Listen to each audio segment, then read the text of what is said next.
So ఇప్పుడు India attack చేసింది కిరాణా హిల్స్ను అని ఒక వార్త. కిరాణా హిల్స్లో న్యూక్లియర్ వార్ హెడ్స్ ఉన్నాయి.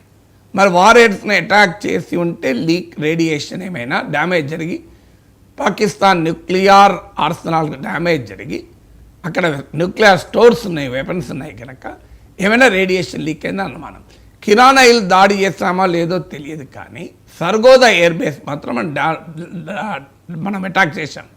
అంటే సర్గోదా ఎయిర్ బేస్ అటాక్ చేసినట్లు అఫీషియల్గా ఇండియన్ ఎయిర్ ఫోర్స్ కూడా చెప్పింది.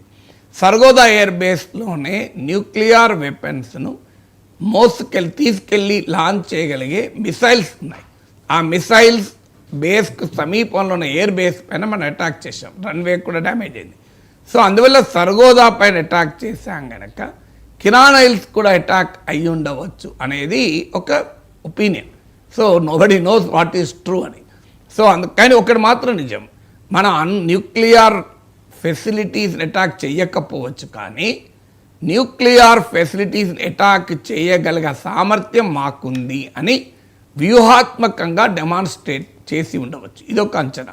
ఎందుకంటే సర్గోదా ఎయిర్ బేస్ని అటాక్ చేశామంటే సర్గోదా ఎయిర్ బేస్లో న్యూక్లియర్ వెపన్ క్యాపబుల్ మిసైల్స్ ఉన్నాయి కనుక Sargodha air base nuclear weapons store చేసిన కిరాణా హిల్స్కి సమీపంలో ఉన్నాయి కనుక ఒకవేళ అటాక్ అంటూ జరగకపోయినా అటాక్ చేయగలము అని ఒక నియర్ ప్లేస్ అటాక్ చేయడం ద్వారా, గేట్వే దగ్గర అటాక్ చేయడం ద్వారా దిస్ ఈజ్ అవర్ కెపాసిటీ, మాకు సామర్థ్యం ఉంది, మేము తలుచుకుంటే మీ న్యూక్లియర్ ఫెసిలిటీని కూడా నీవు అటాక్ చెయ్యకముందే మీరు అణుదాడి చేయాలని మీకు ఆలోచన రావడంతోనే క్రెడిబుల్ ఇంటెలిజెన్స్ ద్వారా మాకు సమాచారం వస్తుంది, మేము మీ లాంచ్ ఫెసిలిటీస్నే డిజేబుల్ చేయగలం.